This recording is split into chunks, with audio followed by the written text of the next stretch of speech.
The flu season is upon us. Which type will we worry about this year? And what kind of shots will we be told to take? Remember the swine flu scare of 1976? That was the year the U.S. government told us all that swine flu could turn out to be a killer that could spread across the nation. And Washington decided that every man, woman, and child in the nation should get a shot to prevent a nationwide outbreak, a pandemic.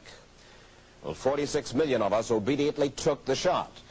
And now 4,000 Americans are claiming damages from Uncle Sam amounting to $3.5 billion because of what happened when they took that shot. By far the greatest number of the claims, 2/3 of them, are for neurological damage or even death, allegedly triggered by the flu shot. We pick up the story back in 1976 when the threat posed by the swine flu virus seemed very real indeed. This virus was the cause of a pandemic in 1918 and 1919 that resulted in over 500,000 deaths in the United States, as well as 20 million deaths around the world. See how easy it is to... Thus, the U.S. government's publicity machine was cranked into action to urge all America to protect itself against the swine flu menace. Influenza is serious business. During major flu epidemics, millions of people are sick and thousands die. Well, this year you can get protection. The vaccines are safe, easy to take, and they can protect you against flu. So roll up your sleeve. Protect yourself. One of those who did roll up her sleeve was Judy Roberts. She was perfectly healthy, an active woman, when in November of 1976, she took her shot. 2 weeks later, she says, she began to feel a numbness starting up her legs. I joked about it at that time. I said I'll be numb to the knees by Friday if this keeps up. By the following week, I was totally paralyzed. So completely paralyzed, in fact, that they had to operate on her to enable her to breathe. And for 6 months, Judy Roberts was a quadriplegic. The diagnosis? A neurological disorder called Guillain-Barré syndrome, GBS for short. These neurological diseases are little understood. They affect people in different ways. As you can see in these home movies taken by a friend, Judy Roberts' paralysis confined her mostly to a wheelchair for over a year. But this disease can even kill. Indeed, there are 300 claims now pending from the families of GBS victims who died, allegedly as a result of the swine flu shot. In other GBS victims, the crippling effects diminish and all but disappear. But for Judy Roberts, progress back to good health has been painful and partial. Now, I noticed that your smile, Judy, is a little bit constricted. Yes, it is. Is it different from what it used to be? Very different. I have a greatly decreased mobility in my lips. And I can't drink through a straw on the right-hand side. I can't blow out birthday candles. I don't whistle anymore, for which my husband is grateful. It may be a little difficult for you to answer this question, but have you recovered as much as you are going to recover? Yes, this is it. So you will now have a legacy of braces on your legs for the rest of your life? Yes, the weakness in my hands will stay and the leg braces will stay. So Judy Roberts and her husband have filed a claim against the U.S. government. They're asking $12 million, though they don't expect to get nearly that much. Judy, why did you take the flu shot? I'd never taken any other flu shots, but I felt like this was going to be a major epidemic. And the only way to prevent a major epidemic of a really deadly variety of flu was for everybody to be immunized. Where did this so-called deadly variety of flu, where did it first hit back in 1976?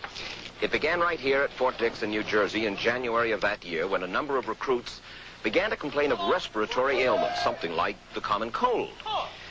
An Army doctor here sent samples of their throat cultures to the New Jersey Public Health Lab to find out just what kind of bug was going around here.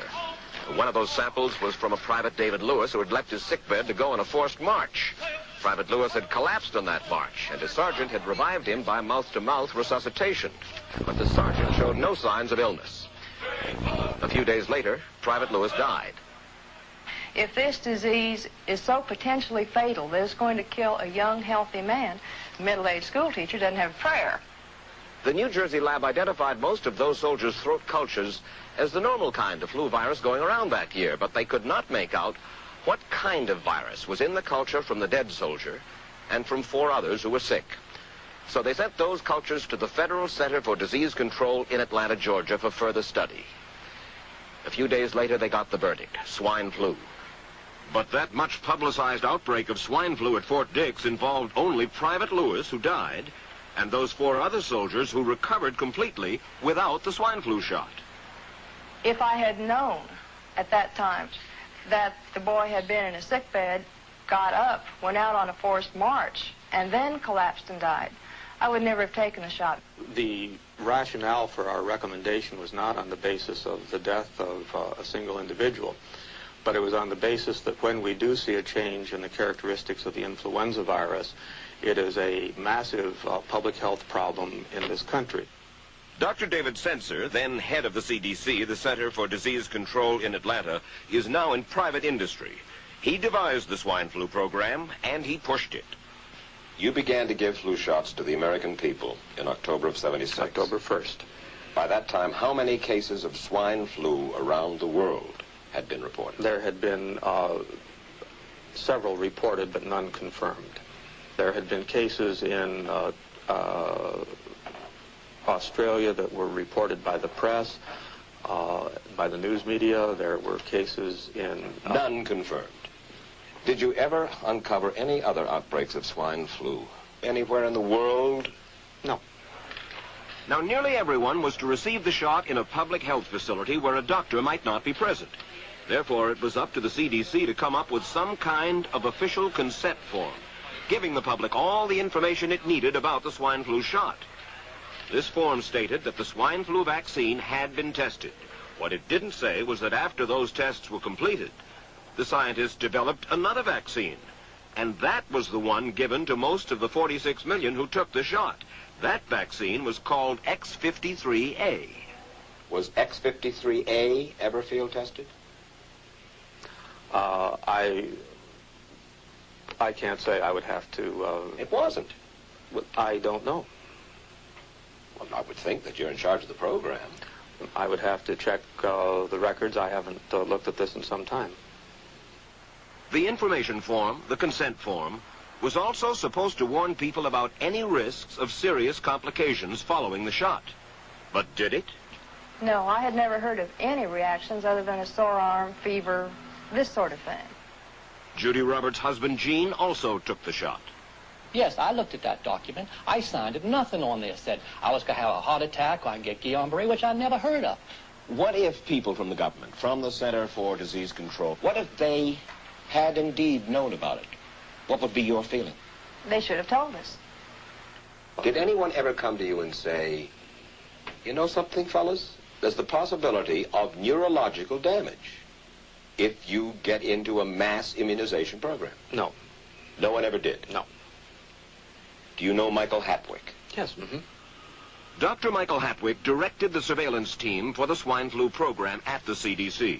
His job was to find out what possible complications could arise from taking the shot and to report his findings to those in charge.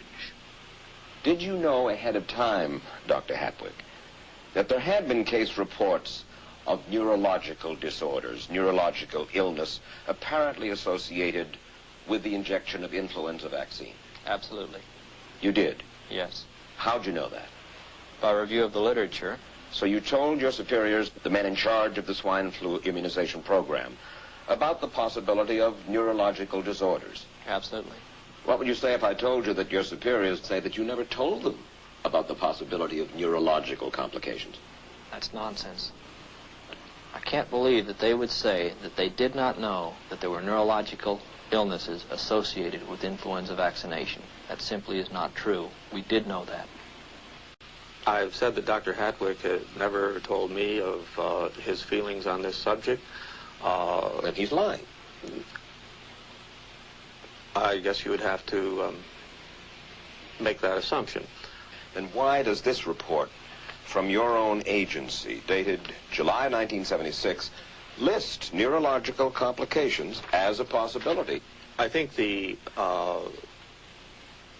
consensus of the scientific community was that the evidence relating neurologic disorders to influenza immunization, that they did not feel that this association was a real one. You didn't feel it was necessary to tell the people that information? I think that over the years we have tried to inform the American people as fully as possible.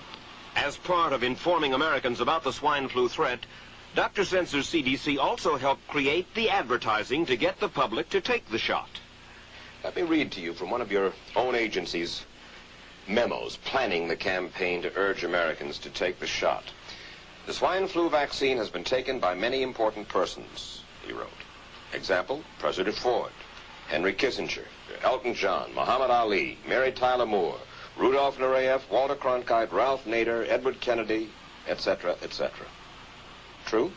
I'm not familiar with that particular piece of paper, but I do know that at least of that group, President Ford did take the vaccination. Did you talk to these people beforehand to find out if they planned to take the shot? I did not know. Did anybody? I do not know. Did you get permission to use their names in your campaign? I do not know. Mary, did you take a swine flu shot? No, I did not. Did you give them permission to use your name saying that you had or were going to? Absolutely not. Never did. Did you ask your own doctor about taking the swine flu shot? Yes, and at the time he thought it might be a good idea. But I resisted it because I was leery of having the symptoms that sometimes go with that kind of inoculation. So you didn't? No, I didn't. Have you spoken to your doctor since? Yes. And? He's delighted that I didn't take that shot. You're in charge. Somebody's in charge. This is your advertising strategy that I have a copy of here. Who's it signed by? This one is unsigned. But you'll acknowledge that it was your baby, so to speak. It could have been from the Department of Health, Education, and Welfare. It could be from CDC. I don't know. I'll be happy to take responsibility for it. It's been 3 years now since you fell ill with GBS, right? Right. Has the federal government, in your estimation, played fair with you about your claim? No, I don't think so. It seems to be dragging on and on and on. And really, no end in sight that I can see at this point. With respect to the cases of Guillain-Barré, allegedly... Former Secretary of HEW Joseph Califano, too, was disturbed that there was no end in sight. So a year and a half ago, he promised that Uncle Sam would cut the bureaucratic red tape for victims suffering from GBS and would pay up quickly. We shouldn't hold them to an impossible or too difficult standard of proving that they were hurt. Even if we pay a few people a few $1,000s that might not have deserved it, I think justice requires that we promptly pay those people who do deserve it. Who's making the decision to be so hard-nosed about settling? Well, I assume the Justice Department is.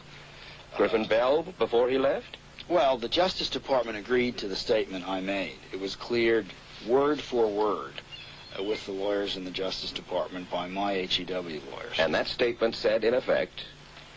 That statement said that we should pay Guillain-Barré claims without regard to whether the federal government was negligent if they resulted from the swine flu shot. I think the government knows it's wrong. If it drags out long enough, that people will just give up.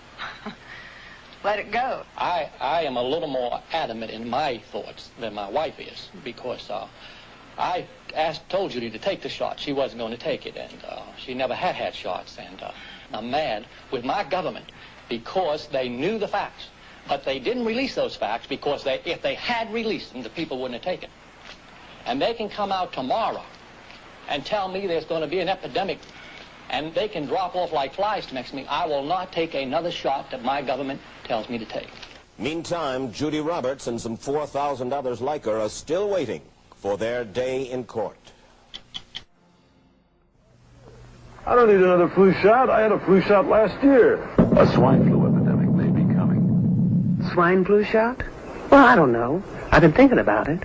It could make you very sick. Swine flu? Man, I'm too fast today to catch me. You'll want to be protected. I'm the healthiest 55-year-old you ever seen. Hey, I play golf every weekend. Get a shot of protection. The swine flu shot. Joe brought it home from the office. He gave it to Betty and one of his kids and to Betty's mother. But Betty's mother went back to California the next day. On her way to the airport, she gave it to a cab driver, a ticket agent, and one of the charming stewardesses. At school, Joe's kid gave it to some other kids, and Mrs. Merrill got it and gave it to her husband. In California, Betty's mother gave it to her best friend, Dottie. But Dottie had a heart condition and she died. But before she died, Dottie gave it to her girlfriend, the mailman, the paper boy, and the vet when she went to pick up her chihuahua. If a swine flu epidemic comes, this is how it could spread. You'll want to be protected, especially if you're elderly or chronically ill. Get a shot of protection, the swine flu shot.